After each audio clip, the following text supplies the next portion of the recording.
वसुंधराचं विमान उडालं. अगं म्हणजे आकाश आणि वसुंधरा ज्या विमानात आत्ता बसणार होते ना ते आत्ता उडालं असं मला म्हणायचं होतं. तुम्ही पण चिडवताय, चिडवा. अगं वहिनी, अगं तसं नाही ग वहिनी. मला ना आकाशचं काही कळतच नाही अगं. असं नव्हतं अगं आधी तो. म्हणजे आता बघ ना, तू एवढा मोठा घाट घातला त्यांच्या हनीमूनचा, सगळं कसं छान जुळवून आणलं, पण त्याचा उपयोग काय झाला ग वहिनी? सगळ्यावर पाणी फिरलं. कोणामुळे? तर तो वेंधळा मुलगा शाळेत राहिला म्हणून. बनी वेंधळा की त्याला शाळेत विसरून येणारे वेंधळे? हा त्या बोललीस तेच म्हणलं. सुनबाई अजून बोलल्या कशा नाही? तुला तर आवडतच ना माझ्यावर तोंड सुख घ्यायला. काय चुकीचं बोलली ती? हा, खरं तर हे सगळं तुझ्यामुळे झालंय, वनीमुळे नाही. ठरल्याप्रमाणे सगळं व्यवस्थित झालं असतं. आकाश आणि वसुंधरा हनीमूनला गेले असते जर तू बनीला शाळेत विसरून येण्याचा पराक्रम केला नसतास तर. दादा, अरे मी मुद्दामून केलं का? चुकून विसरले ना मी. आणि मी काय कुठे रस्त्यावर विसरून आले होते का? शाळेतच होता ना तो. आणि आता शाळेतल्या लोकांची पण जबाबदारी आहेच ना. तू आता दुसऱ्यांच्या चुका काढू नकोस. हा, मुळात तू चुकलीयस हे मान्य कर. ठीक आहे, मान्य करते मी, चुकले. आता त्या मुलाच्या पायावर लोटांगण पण घालते. नाही नाही, इतक्या करायची गरज नाही. पण बनी आणि वसुंधरा येतील ना परत, तेव्हा त्यांची माफी माग. तेही कांगावा न करता. मागते ना, माफी मागते, पाय धरते, सगळं करते. कारण चुकते फक्त मीच ना, बाकी कोणीच नाही. बाकी तुम्ही घरचे सगळा राग माझ्यावर काढा. कांगावा न करता म्हणालो ना मी. वहिनी बघ ना, म्हणजे ह्यांच्या मुलांना शाळेत मी आणायचं, घरची कामं मीच करायची. आणि जरा चुकून इकडचं तिकडे काही झालं तर बोलणी पण मीच खायची. इकडलं तिकडं. अहो पुरे वंस, तुम्ही जरा गप्प बसा, काही बोलू नका. अगं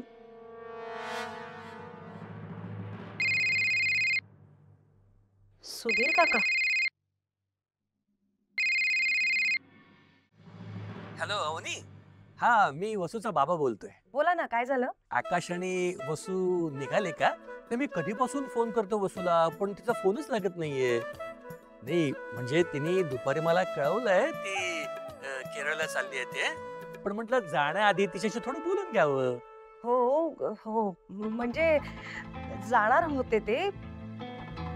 मग अजून निघायला वेळ आहे का त्यांना? बरं, जवळपास आहे का ती? नाही म्हणजे काय आहे, आठवडाभर वसू नसणार ना आता. तर मी काय म्हणत होतो, तुमची काही हरकत नसेल तर मी 2-3 दिवसांसाठी बनीला आमच्या घरी घेऊन आलं चालेल का? काका, नेमका ना घरी एक जरा प्रॉब्लेम झालाय हो. काय ग, काय झालं? अहो, आत्या ना आज मुलांना शाळेत आणायला गेल्या होत्या.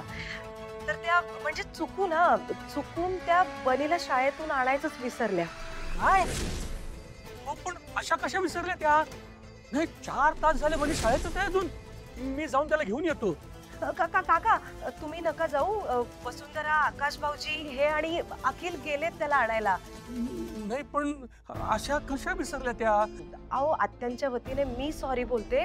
त्यांच्याकडून चुकून झालं, त्यांनी मुद्दाम नाही केलं. आवनी पण बनी आला की नक्की कळवा आम्हाला.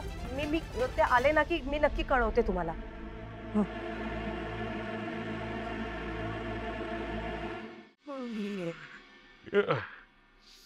Good morning. Good morning. Good morning. Good morning. काय तो उत्साह. अखिल, हे घे चहा घे. उठ जागा आधी, डोळे उघड. एवढं लवकर यार. आळशी नुसता, काही कामाचा नाहीये. दे रे. अगाई माझं काम चालू आहे. काम झालं. आळशी कुठला, काही कामाचा नाहीये. दर. सकाळी सकाळी काय काम करायचं तुझं आता? कालचा एक दिवस त्यांचा वाया गेलाय. आज निघू शकतात ना ते. आई, अरे काय हरकत आहे, बनी आलाय की सुखरूप परत. आणि कालचा एक दिवस गेला ना रे वाया. मग 2 दिवस तरी त्याला जाऊ देत ना. तू फक्त ती नवीन फ्लाईट बुक कर, पुढचं सगळं मी बघते. आई बनी बरं झालाय का पण? तीच बघायला मी जाऊन येते. अरे तुम्ही कशाला आलात? हे काय प्लेट घेऊन मी वरच येत होते. सॉरी वहिनी, माझ्यामुळे ब्रेकफास्ट तुमच्या एकटीवर पडला. वेडी आहेस का ग? काहीतरी काय. बरं मला सांग, बनीची तब्येत कशी? बरी आहे. काही नाही ग. लहान मुलं घाबरली ना की त्यांना थोडासा ताप चढतो बस, आणि तो उतरतो पण लगेच. अखिल, फ्लाईट बुक कर ना. फ्लाइट? कालची चुकली ना तुमची, आज निघता येईल तुम्हाला. हनीमूनला.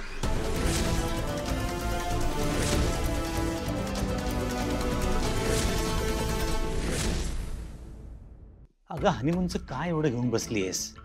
बनी आजारी आहे. ते अशा वेळेला त्याला वसुंधरा जवळ नाही का लागणार? कशाला लागणार आहे? आणि आपण आहोत की माणसं घरामध्ये.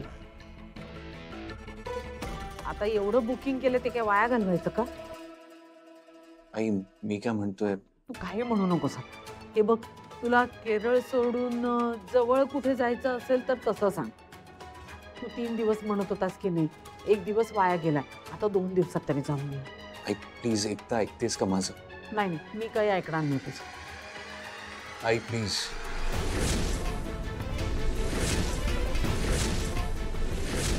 मला आता नाही वाटत आम्हाला हनीमूनला जावं असं.